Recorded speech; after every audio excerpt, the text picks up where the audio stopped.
Why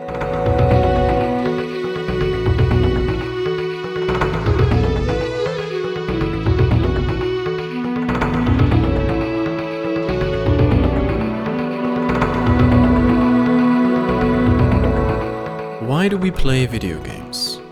For me, I play video games to get pulled into worlds. There are a number of ways for games to achieve that. A gripping narrative, an addictive game loop, characters I care about, thought-provoking philosophical ideas. There are just so many ways to pull me in. In the case of Panzer Dragoon Saga, it is the world itself, how it is constructed, how it is presented, and how otherworldly and unique it feels. Describing the world of Panzer Dragoon Saga by drawing similarities with other creative works is a challenging, perhaps an impossible task. Flying on the back of my dragon across the deserts, the wastelands, and the ruins of an old forgotten civilization, I can't help but feel a deep sense of melancholy. There's a sadness here that permeates everything. A notion of loss, a former greatness buried in the sand. If I were forced to describe this world by means of comparison, the closest thing that comes to mind may be Nazca of the Valley of the Wind, both aesthetically and thematically. I also felt reminded of Nier and Xenogears, but I need to stress that this game truly does a magnificent job at creating a world unlike anything I have played before.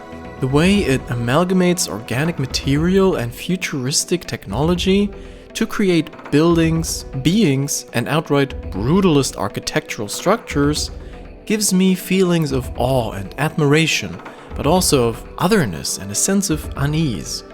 I wouldn't even know how to describe the setting of this. Is it sci-fi?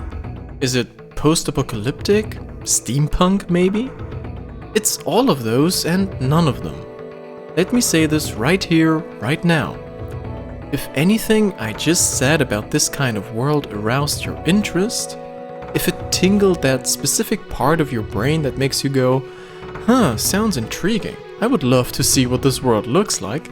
If you're at all passionate about exploring intricate and peculiar worlds in video games, you can stop this video right here. Get a copy of this game, but please don't pay $1,000 for an original print. Choose your favorite Sega Saturn emulator. I chose RetroArch, by the way, and it worked fine for me. And let yourself get pulled in. For anyone not yet convinced, or if you're just interested in hearing what I have to say about this strange little gem of a game, let's get into it. So, what kind of game is Panzer Dragoon Saga in terms of genre? Even addressing as simple a question as that requires some deeper examination.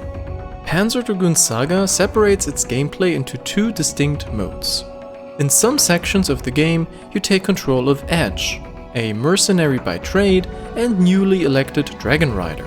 You walk around towns in third-person view, interact with the environment, find items, talk to people, standard RPG stuff. What is not so standard about this is the way in which interaction with the world is handled. Normally, what you would expect is to initiate a conversation with an NPC or any interaction by standing in front of them and pressing a button, right? That's how we've learned these things work.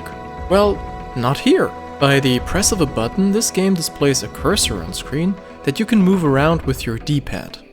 Specific points of interest are highlighted by hovering over them. Press a button again, and Edge does whatever the focused object prompts doing. Starting a dialogue, picking up an item, or simply looking at the vicinity. The weirdness in this approach doesn't stop here. The pointer system distinguishes between objects that are far and near, and depending on how close you are, you get different responses and actions from our protagonist. Maybe you can barely make out the shape of an object from afar, but when you get close, suddenly you discover a potion lying on the ground for you to pick up. There are so many objects to interact with here. Seriously, this world is packed with stuff waiting for you to look at, pick up, and talk to. That's cool, and it enriches the world building immensely, but it can also be quite overwhelming. The thing is, You never know what exact action is triggered by clicking on something in the environment. If I knew that there was an item, I may be more willing to click on it, but if I knew beforehand that there's just something to look at, I may choose to ignore it. I don't have that information though, and so in my playthrough, on occasion, I picked up important or lore-heavy items in the most random of places. I literally clicked on a dark lump of indistinguishable garbage on the ground and found a burnt Bible there. Nothing indicated that this was somehow an important location, it was pure chance that I found this item here. I have to wonder how much I have missed by not clicking on every single item in the game. This is the exact kind of stuff a remaster or remake would work on and revise, communicating to the player what an interaction entails, if there are items to pick up, or if there's new dialogue to be found or not, all of these things. Sadly, we will probably never be graced with even a port of this game, but more on that later. So, how does the game play when you're not roaming around towns, clicking on everything like a madman to make sure not to miss the slightest piece of content? Well, out in the open, Edge is a dragon rider, and so are you. Sitting on a dragon's back, you fly around wide stretches of land, explore the remnants of an ancient civilization, soar through deserts, rocky valleys and forests, and just inhale the freedom of being one with the sky. This was so fun to me. Even though the controls for dragonflight are somewhat limited by the hardware of the time, there is like no smooth movement with the analog stick while controlling the camera with the other stick, still flying around works surprisingly well. The camera is fixed and you have to use the D-pad to determine your direction. Push another button and your draconic friend goes vroom vroom. I know this sounds super clunky, and to some extent it definitely is. For me though, I didn't feel that clunkiness.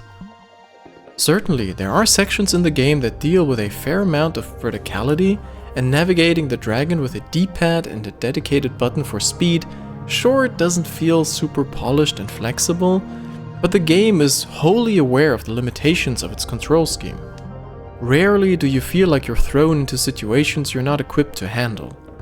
Visibility is pretty much always guaranteed, and the controls feel like they are fitted for this game, not like something you need to overcome in order to have any kind of fun. Same goes for the combat. As is typical for Japanese RPGs of the late 90s, combat is triggered via random encounters that occur during exploration. Note that battles in this game are always carried out on dragonback, never while walking the ground with Edge. At its core, the combat relies on a kind of ATB system that most people associate with Final Fantasy. You have 3 bars that fill up over time automatically and enable you to perform certain actions. Firing your gun or attacking with the dragon's lasers depletes 1 bar, whereas more devastating maneuvers, so-called berserk techniques, require 2 or 3 full bars and an additional resource, berserk points. So far, so expectable. However, what makes combat feel truly unique is its reliance on positioning and timing. At the bottom of the screen, you see a small compass showing you where you are in relation to the enemy. You can position yourself in the front, back, left or right, and thus focus your attacks on specific sides of your opponent. Via color indicators, the game always informs you whether your current position is safe from enemy attacks, or if you should prepare for an onslaught. Positioning is super important, since pretty much every enemy has a weak spot that you need to identify. However, most enemies will do anything to protect themselves and unleash devastating counterattacks should you remain in a single location for too long. So, simply finding the weak point and staying there is rarely an option. Enemies are pretty versatile too, often as much as you are. They will fly around as well or change their weapon loadout mid-battle to surprise you with an attack you didn't see coming.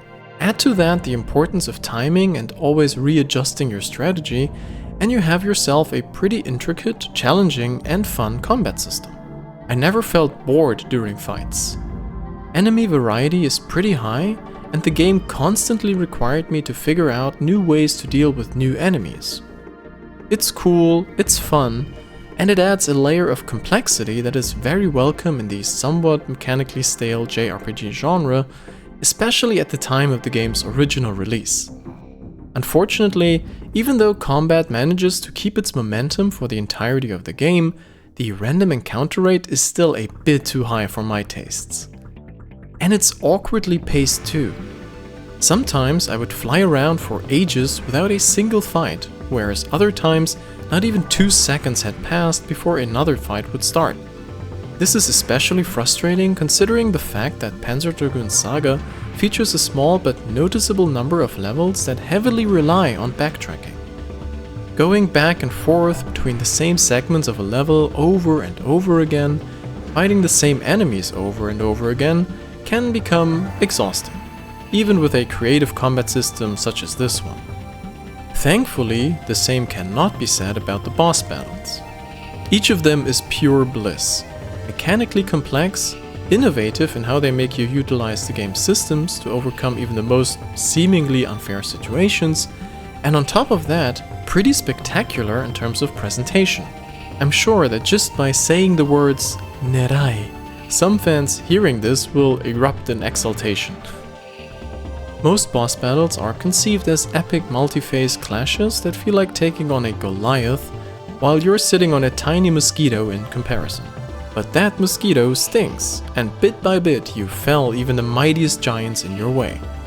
It truly feels like you and your dragon have this special bond that empowers you to succeed, even though the odds are stacked against you. Luckily, the level of challenge always feels balanced to your current power level. In my playthrough, I never felt like I was underleveled or ill-prepared for the current boss fight. The challenge is definitely there, but the game doesn't pull any unfair, lame one-hit kills, nor does it require any grinding for you to prevail. I know that some reviewers criticize the last couple of bosses, and specifically the end boss, for being too easy, but I just have to say that I fully disagree. I would even go as far as to say that it felt refreshing to play a late 90s JRPG that doesn't turn the difficulty handle up to infinity at the end, just to make the player feel like they truly have to earn the right to see the credits or something. Games at the time loved to do that shit, and it's just so lame. No, Panzer Dragoon Saga is rather consistent with that. There are some difficulty spikes here and there, but overall it's a smooth ride from start to finish. And what a ride it was. One that kept me hooked throughout the entire runtime of approximately 15 hours. The gameplay sure kept me engaged. I love the exploration and boss encounters. But, as I pointed out in the intro of this review, what really gripped me was the world building, the lore, and at least to some extent the plot. The overarching plot starts as a fairly traditional revenge tale. The game opens with a 20-minute cutscene that introduces the world of Panzer Dragoon, gives a superficial look into the history of the planet, and delineates the core conflict of the game. It shows us how Edge and his mercenary companions are attacked while performing their jobs as guards of an excavation site that the Empire has installed in the attempt to uncover relics of the Ancient Age. During the assault, led by an enigmatic figure called Greyman, all mercenaries aside from Edge are murdered.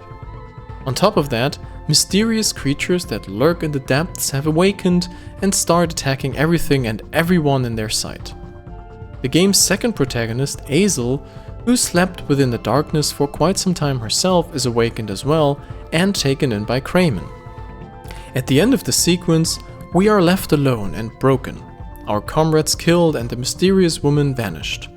It is here that we first make contact with yet another ancient being, a dragon that will soon become our most loyal friend. As you can see, a lot happens within these first 20 minutes of the game, and all that before even a second of gameplay. Keep in mind that this is just the overture to the story. The game is insanely cinematic and throws extensive cutscenes at you in pretty short intervals every time the story progresses in any meaningful way. At first, I was wondering why a 15-hour game was printed onto 4 discs. Well, this is why. And the cinematography is really strong too. Yes, these 3D models were created in 1998, and for today's standards, they do look rather blocky, and some of the animations are anything but fluid.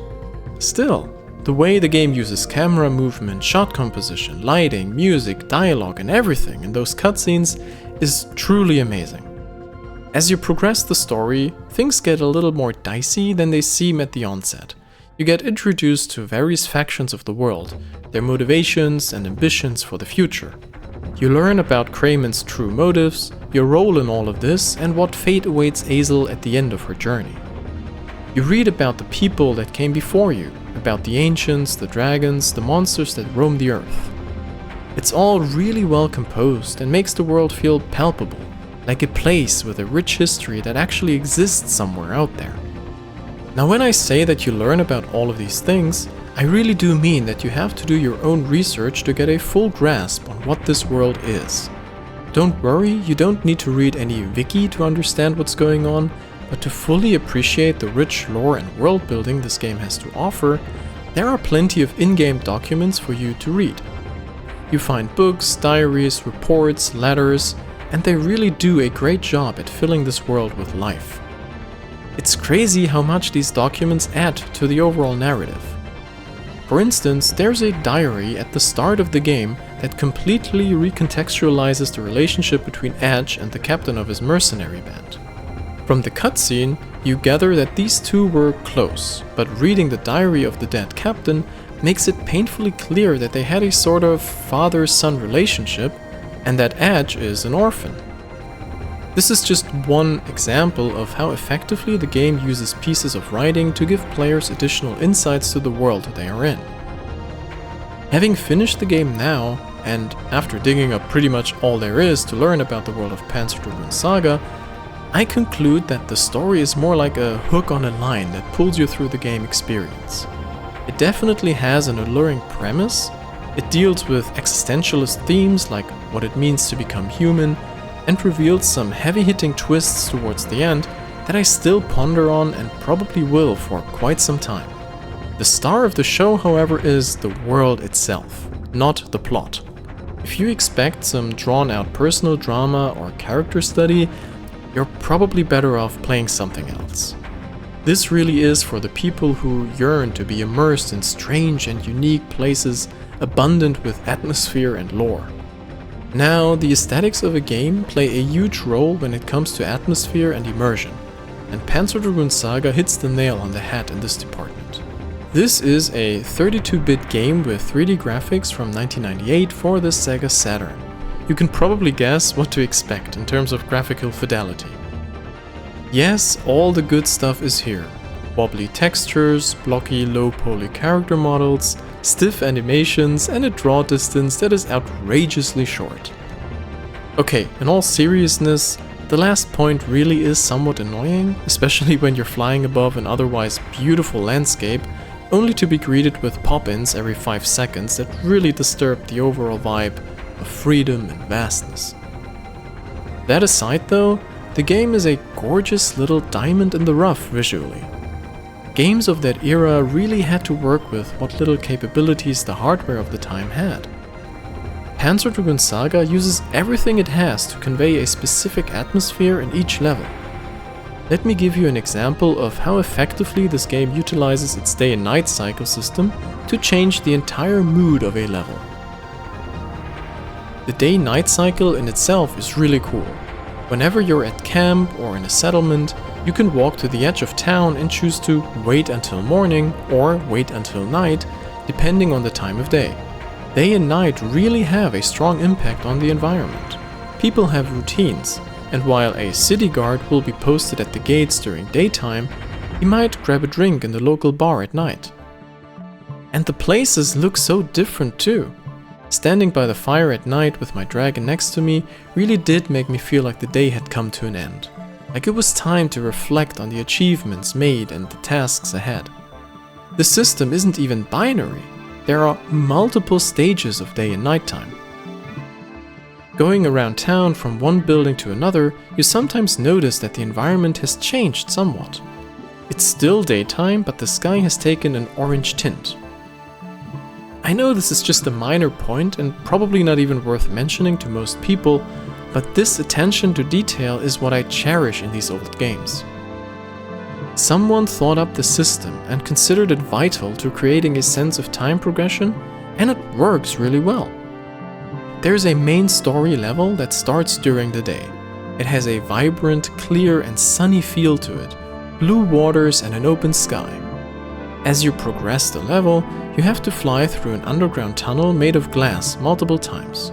You can see the water and the sky from here. At some point, time progresses and the water reflects a setting sun, engulfing the world in these phenomenally beautiful tones typical for a sundown at sea. It's just a small change, but it just blew me away. This game is such a masterclass in visual design. There are other technicalities that the game really shines in. For instance, the dragon that you bond with isn't just a static being that stays the same throughout the game.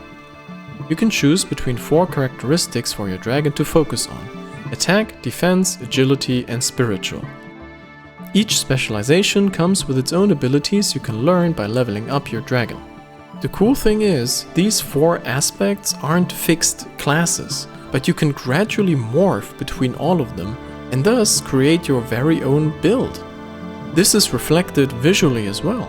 The dragon can take on any form on an analog scale somewhere between those 4 extremes.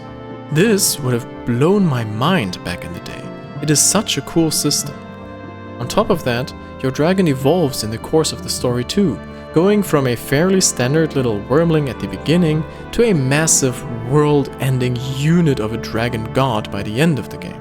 And if you have a heart and pet your dragon occasionally and smile at him from time to time, you get an extra bonus too. Yes, you can pet the dragon in this game. Do I need to say more? Something I really need to bring up is how well the game rewards exploration. On Dragonback, taking your time to check everything in your vicinity is really worth it. Verticality plays a huge part here, and it pays off to double check certain areas after something has changed in the level. You get a bunch of items, upgrades for your gun, or simply stuff to sell.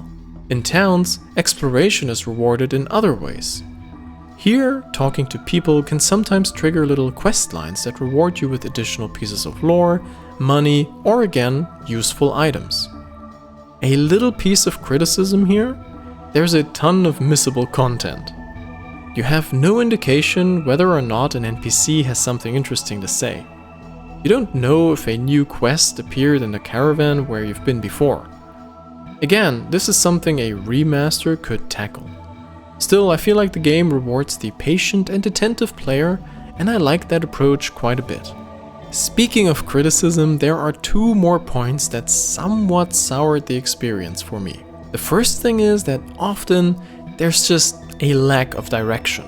You see, the game doesn't have any modern quality of life stuff like quest markers on the map or a journal to keep track of things. You have to figure things out on your own.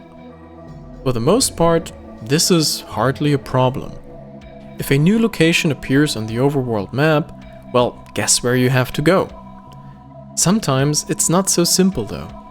Sometimes you have to go back and forth between already known locations, talk to very specific people, and do very specific things to progress the story. I don't really understand why the developers chose to be so obtuse here. Another thing that really bugged me was the occasional stretching of playtime. I already talked about the backtracking, but that's not the only thing the game does to bloat the experience. There are admittedly few, but remarkably shitty sections of the game that just don't end. Towards the end of the game, there was a segment that was so ass pacing-wise, I really had to take a long break afterwards before picking up the game again and playing the final stretch. I don't get why that is. Maybe the devs really thought they had to compete with other epic RPGs of the time like Final Fantasy VII and thus felt the need to stretch things out a bit? Quantity over quality? I don't know, but whatever the case, a lack of direction and overly extensive gameplay sections at the end that don't add anything interesting to the mix surely don't increase a game's quality in my book. Before I close this review, let me bring up a topic that I usually struggle to talk about when it comes to game reviewing: the music. This game's score is sublime. It was composed by Sayori Kobayashi, a female Japanese musician I have never heard of before. This is a shame because that composer is a genius, straight up. This game has some of the most surreal, harmonious melodies I have ever heard. There are tracks like Interception that strangely reminds me of Heroes of Might and Magic 2.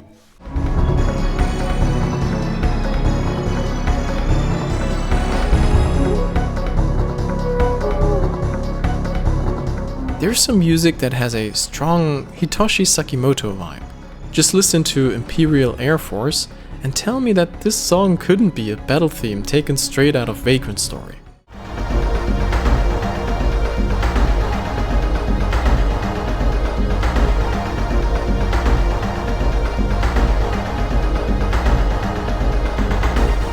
Remember when I mentioned Xenogears as a game somewhat similar in tone to this one? Well, that is also reflected in the music.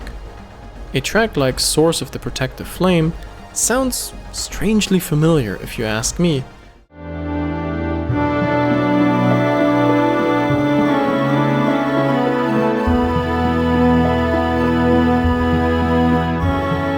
But don't get me wrong, the game manages to stand on its own feet in the music department, and it offers a great range of tunes. The main theme itself is such a banger. I'm a sucker for choral elements in game music, and I mean, just listen to this.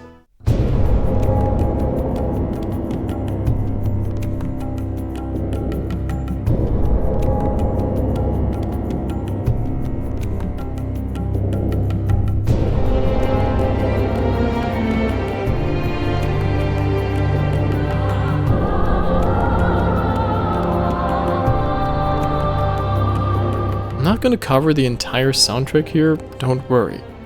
The point is that I could. Even if you're not interested in this game at all, do yourself a favor and listen to these tunes, you will not be disappointed. I get it now, I really do. For years, I have had this game on my list. For years, I listened to hardcore fans of this game whispering into my ear what a masterpiece this was. And even though the game is quite rough around the edges, I think those people were right. This is one of these hidden gems that need to get more attention.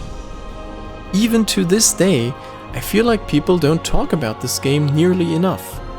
It's a shame that Panzer Dragoon Saga can be considered lost media at this point. It's a shame that Sega didn't have any trust in it and only printed a handful of copies for the Western market. It's a shame that Team Andromeda disbanded after finishing their work on this game. A series of unfortunate events pushed this work of art into obscurity. But it's still there, and if you can somehow get your hands on it in any conceivable way, you should give this one a shot. It's an absolute masterpiece. If you liked this video, please consider leaving a like and subscribe to my channel for more. Thank you for your attention.